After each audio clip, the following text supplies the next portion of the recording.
What's up, guys? I'm back with the next mod in my little series I got going. And this one, you know, touched my heart a certain way, and hopefully that doesn't sound bad. But yeah, do you guys like Critical Role? Because I fucking do. Anyway, I've been a fan for some time after I got into, the actual play podcasts and stuff, so this mod, absolute no-brainer for me, and the mod's name is the Vestiges of Divergence mod. Now, this mod brings the items from the famed D&D actual play podcast to Baldur's Gate 3. Disclaimer, not all of them are in yet. 19 are in the game, while 6 are going to be added into a later update, I would assume. And you can find these items in the tutorial chest in the Nautiloid with this one right here. And with the new recent update that just got added, you can find them now throughout all of Act 1, since they're not a crazy strong set in the beginning. So it adds, like I said, the 19. Each item has 4 different power levels depending on the player's level or character using them, since, you can give it to like Lae'zel or Shadowheart. And how it goes is level 1 was essentially non-magical, it's just, a weapon. Level 4, you gain access to the dormant state effects. Level 7, you gain access to the awakened. And level 10 plus, 10 to 12, to like 10 to 20 if you have the mod, you gain access to the exalted mod, or the exalted state of effects. And much like my other weapon mod, I'm gonna, I can't say that, this is going up before them. I'm gonna read the descriptions of each one, and I'll showcase what they can do, if I can, if the video doesn't run too long. But yeah, without further ado, before I do that, I'm reading here because I write my shit before I record.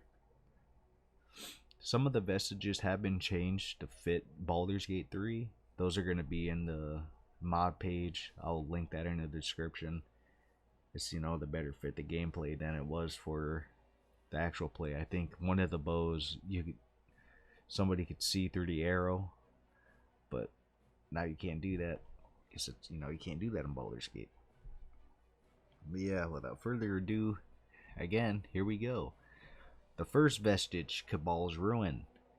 This vestige gains power from the level of its wielder. Its power will increase at level 4, 7, and 10. At level 4, you gain 4 ruin charges, which can be used to increase the damage of your attacks. You regain expended ruin charges after a long rest. Ruin charges, replenishable resource. Ruin charges can be spent when you attack to deal an additional 1d6 lightning damage per spent charge. Additionally, when an enemy targets you with the spell, you can use a reaction to gain a rune charge equal to the spell's level, but you can do that once per short rest. So if somebody throws a level 5 thing at you, you'll gain 5 rune charges. At level 7, your rune charge limit increases to 6. When you absorb rune charges from a spell, you also gain resistance to the damage dealt by said spell. So if they throw fireball, you're resistant to fire. You also gain advantage on saving throws against spells and other magical effects. At the exalted state, your cloak's ruin charge maximum increases to 10. That is Cabal's Ruin. Now, I haven't checked if they had. It is, I think that's Isabel's. Alright, Deathwalker's Ward is the next vestige. Dormant state level 4. You gain a +1 bonus to AC and advantage on death saving throws at level 4. Your awakened state, the bonus to AC increases to +2. You become resistant to fire, cold, acid, lightning, necrotic, or poison. You can pick a new damage type each short rest. So you can only pick one of those listed. Exalted state, level 10. Your AC is now +3. You can bestow the ability to fly upon yourself. You can use this ability once per long rest. I'm pretty sure. Pow. Alright. Fenthrass. I don't know if I'm saying it right. Matt Mercer probably says it a lot prettier than I do. Dormant state at level 4, you gain a +1 bonus to attack and damages. When you hit with this weapon, you can declare an oracle shot marked to your target and prevent it from turning invisible. You can use this ability once per short rest, which is, come in handy like Act 3 when, like the ball is just go invisible. Fuck those guys. And you know what? Fuck out Ethel. Awakened state, level 7. Gain a +2 bonus to attack and damage. Attacks with this weapon deal an additional 1d4 lightning. When you hit with this weapon, you can declare a bramble shot to deal an additional 3 to 24 piercing damage and possibly ensnare the target once per short rest. In the Exalted state, it's a +3 weapon for attack and damage, and it deals an additional 1d6 lightning.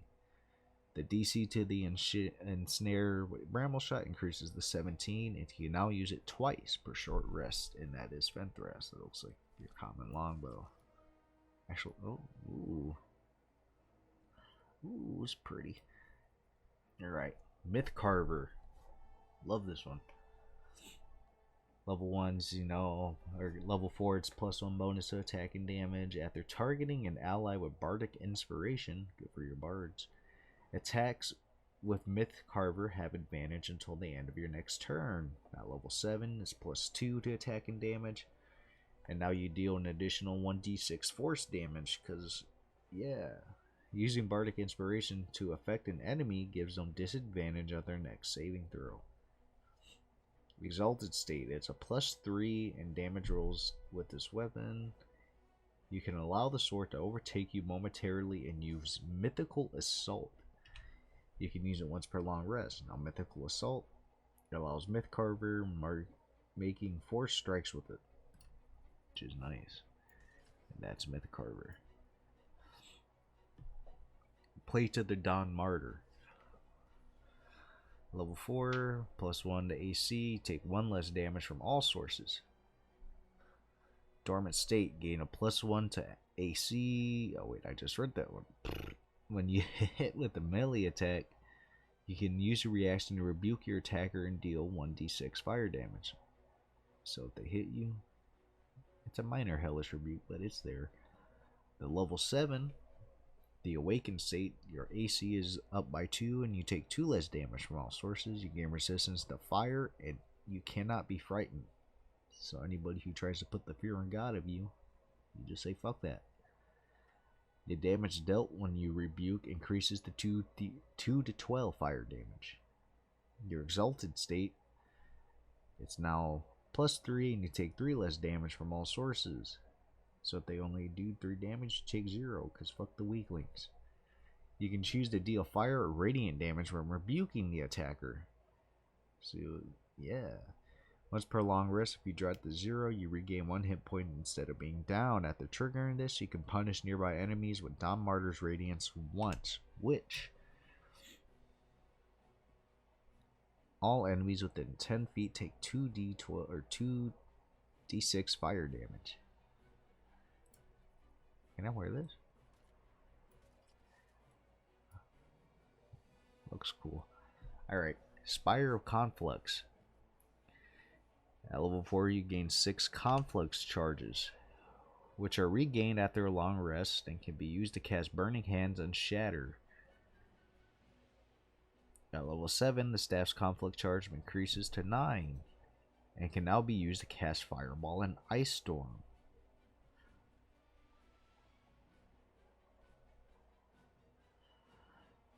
So I'm assuming 1 charge and you can cast Fireball, so you technically got 9 Fireballs put in there. When you roll a 1 on a damage die for a spell that deals fire, cold, or lightning, that die is rerolled once. Your increase is now to 15 at level 10. And Conflict charges can now be used to conjure elemental and chain lightning, which is the greatest spell in the game in my opinion. You also gain a bonus of +1 to your spell attacks and spell saves, because fuck everybody, you want to kill them. Alright, let's get it. Titanstone Knuckles. The wielder's strength at level 4 increases by 2 to a maximum of 18. Your melee attacks deal an additional 11 force damage and 11 bludgeoning to targets with lesser, medium, or greater toughness. Because fuck the doors, fuck the iron gates. Bars cannot hold you. Awakened State level 7. The bonus to the wielder strength increases to 3 to a maximum of 20. You can enlarge or reduce yourself once per long rest. Enlarge, you get big strong. Reduce, you can get into the tiny pipes. Exalted State level 10. The bonus increases your strength to 4 to a maximum of 22. You can still enlarge or reduce yourself and also gain resistance to fire, cold, lightning, and thunder. Oh, they custom models too. Hey. Alright, Whisper. You gain a +1 damage to attack and to your attack and damage. This weapon will return to its owner when thrown. Oh yeah. Holy shit. The number you need to roll a crit while attacking is reduced by 1. This effect can stack. When this weapon lands a critical hit, the target must succeed a DC 13 Wisp save or be frightened for 1 minute. A target that succeeds becomes immune to this effect. That's a lot for level 4. Level 7, it's a +2 weapon. And it deals an additional 1d6 psychic. Your DC goes up to 15 now. Exalted State at level 10, it's a +3, and now it's a 1d8 psychic damage. And now, your DC increases to 17, and now after throwing this weapon, you can teleport to the target that you threw it at, because fuck them. You want to get up close and personal. Circlet of Bard Vision. Oh my god. You gain advantage on initiative rolls because you're faster than everybody and you got 6 shoes. Once per short rest, you can use your Bard Vision to gain a +5 bonus to an attack roll because you hit. But your charisma is decreased by 2 because you got no res. And no maidens. Awakened State level 7. Gain resistance to poison damage and you cannot be poisoned. You can use Bard Vision twice per short rest now. Your dex is increased by 2 because you're Helm. Level 10. You are immune to poison. You can see normally and darkness, both magical and non-magical, and gain sea invisibility. And now you can use your Bard Vision 3 times. Nobody can hide from you. Condemner. Well, I said it right. Gain a +1 to, attack and damage. Attacks with this weapon deal an additional 1d4 poison. You can use an attack with this weapon to cast Fog Cloud or Silence centered on the target instead of dealing weapon damage. You can use each once per short rest. Oh my god, I'm whittling down. Anyway, Awakened State level 7. Gain a +2 bonus to attack and damage rolls with this weapon. The additional damage increases to 1d6. Take a sip out of my drink real quick. You can use an attack with this weapon to cast a DC 15 hold person because, yeah. Instead of dealing weapon damage, you can use this ability once per short rest. At level 10, it's a +3, and your damage with poison is now 1d8. You can use an attack with this weapon to cast a DC 17 Blight on the target instead of dealing damage to them. You can use it once per short rest. The whole person also increases to level or DC 17. Yes, sir. Kiss of the Changebringer. I don't know. The rare has a +1 bonus to saving throws. You gain immunity to the restraint condition because nothing can hold you down. You're an independent person. At level 7, the saving throw bonus is +2. You can now use an action to cast Blink on yourself once per long rest. At level 10, your save throws are +3. You cannot be paralyzed or petrified because, again, nothing can hold you down. You're an independent Changebringer. You're down.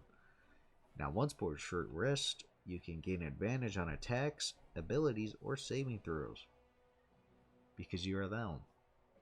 This makes you a micro god. Ooh, the Pym Mall. At level 4, it's a +1 to attack and damage, and attacks deal 1d6 fire. The weapon shines with a glowing light. I will equip it after this.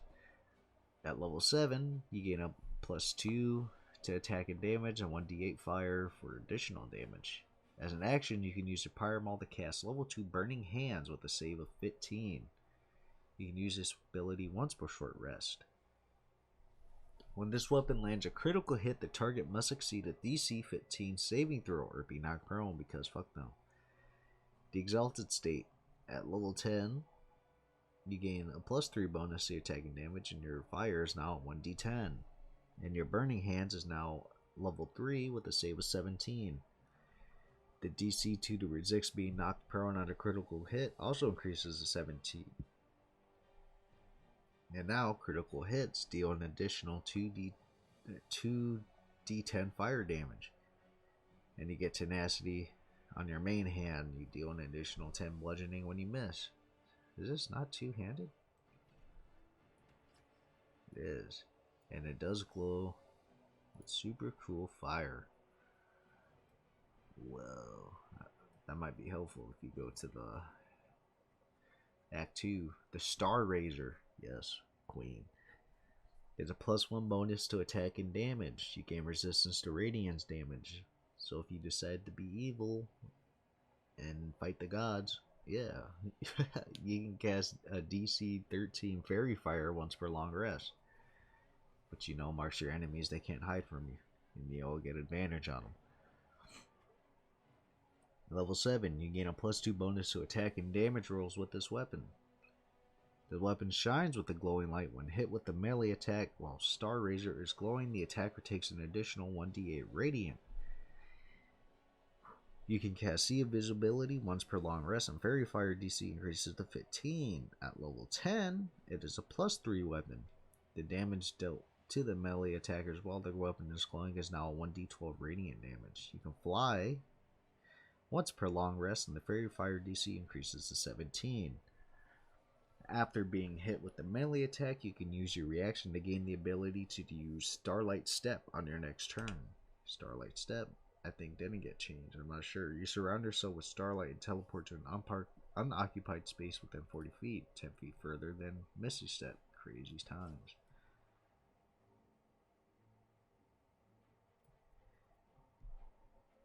Wreath of the Prism. There it goes. Level 4, you can see normally in darkness, both magical and non-magical. There's not a limit to your range, so you can just see it all. Fuck Shar's Fight.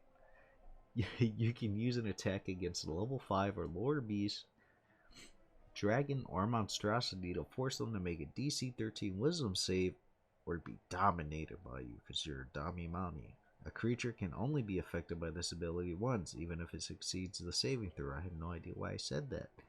At level 7, you can use your Wreath?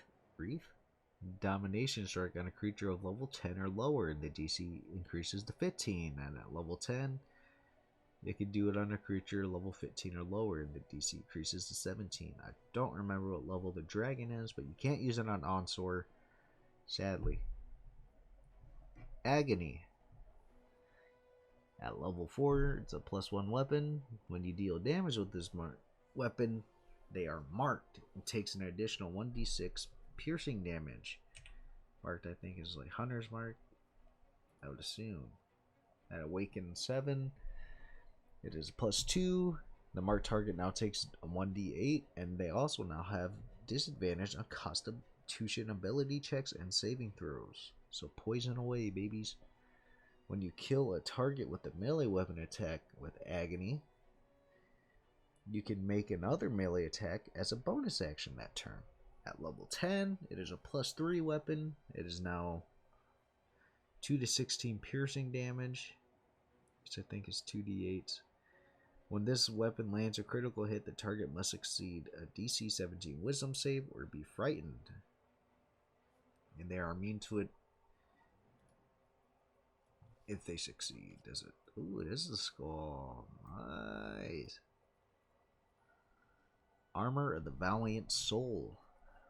It is +1 AC. You can cast command with the spell with a save of 14 once per long rest. At level 7, it is a +2 AC. The command is now able to target up to 3 and increase your AC to 16. Or the new oh my god, the new save is 16. Holy fuck. You gain resistance to acid damage and cannot be frightened because you're not scared. What could possibly scare you? At level 10, this armor is now a +3, and the command from this armor can now target the 5 creatures, and the save is up to 18. You gain immunity to acid damage, and all allies within you cannot be frightened because your buddies see you're not a coward, so why would they be scared? And I like you can command 5 people because you're in the shard fight, just make them all drop their weapons. Honor's Last Stand. This wielder has a +1 bonus to saving throws. You gain immunity to prone because you know how to plant your feet and you won't fall. You're not a coward. At level 7, you have a +1 bonus to armor class. Whoa. And when you successfully shove a hostile creature, you shove them so hard they take 2d6 force damage because you are built, you are a tank. When a creature misses you with a melee attack, you can retaliate to shove them because fuck them. At level 10, the bonus to saving throws increases to +2. Using a bonus action, you can protect an ally within 5 feet, granting them a +3 bonus to AC until the beginning of your next turn, as long as they were within your range. And then you also get Shield Dash. Rhapsodiamac. Oh, I hope I didn't get that wrong. At level 4, you gain a +1 bonus to attack and damage rolls with unarmed strikes. When you finish a short rest or long rest, you gain the number of temporary hit points equal to your key point maximum. Yeah. At level 7, you gain a +2 bonus to attack and damage rolls. The wielder can cast Misty Step. This ability cannot be used until the wielder finishes a short rest or lands a critical hit with an unarmed strike. Hopefully you're getting crits because you're nasty. And then at level 10, it is a +3 weapon. Or it makes your hands a +3 weapon because your hands are lethal weapons. After the wielder hits with an unarmed strike, they can make a ravenous strike against a target that deals an additional 6. Oh my god. 6d6 necrotic damage. The wielder regains hit points equal to the additional necrotic damage dealt. Again, it can't be used until a long rest or if you land a crit. Siphon the life force out of a target to deal 6d6 necrotic damage, and you regain that hit points. Nice, simple. And for the last vestige, you had the Jewel of the 3 Prayers. Gain 3 jewel charges, which are... they can be expended to activate the effects of the Jewel of 3 Prayers. I thought it would have a more elaborate thing. Which can be extended to cast invisibility. You regain expended jewel charges after a long rest. At level 7, the wielder has a +1 bonus to AC, because yes, the jewel charge maximum increases to 5. You can expend a jewel charge to end paralysis or the restraint condition on yourself because your necklace simply wants you to live. It loves you. When you or an ally fail a saving throw, you can expend a jewel charge to allow them to roll again, but if they hit a crit 1, never use it on your buddies. They can't roll. Well, I guess you can't really say that in this one. The game rolls for you. At level 10, the bonus is +2 to your saving throws. The dual charge increases to 7. Now, add a bonus action. At level 10, you can expend a dual charge to select yourself or an ally within 20 feet of you to teleport to another location within 20 feet of you. Hostile creatures within 5 feet of the designation must succeed a DC 18 con save or take 4d10 radiant damage and become blinded. On a successful save, they suffer half the normal damage. So just go right into the shard game. Don't do that, that's radiant damage. That's a bad idea. Don't listen to me, I'm a clown. But yeah, those are all the vestiges. I don't think I have enough time. I'm already at 25 minutes. This is gonna be in my new mod character run. All my weapon mods are. Thank you guys for watching. We love D&D. I love Critical Role. Travis Willingham, my man, Roy Mustang. Never forget Liam O'Brien, Zagara. Yeah, I could go through it all, but I'd be wasting too much time. Anyway, thank you guys for watching. There's a little brain dude.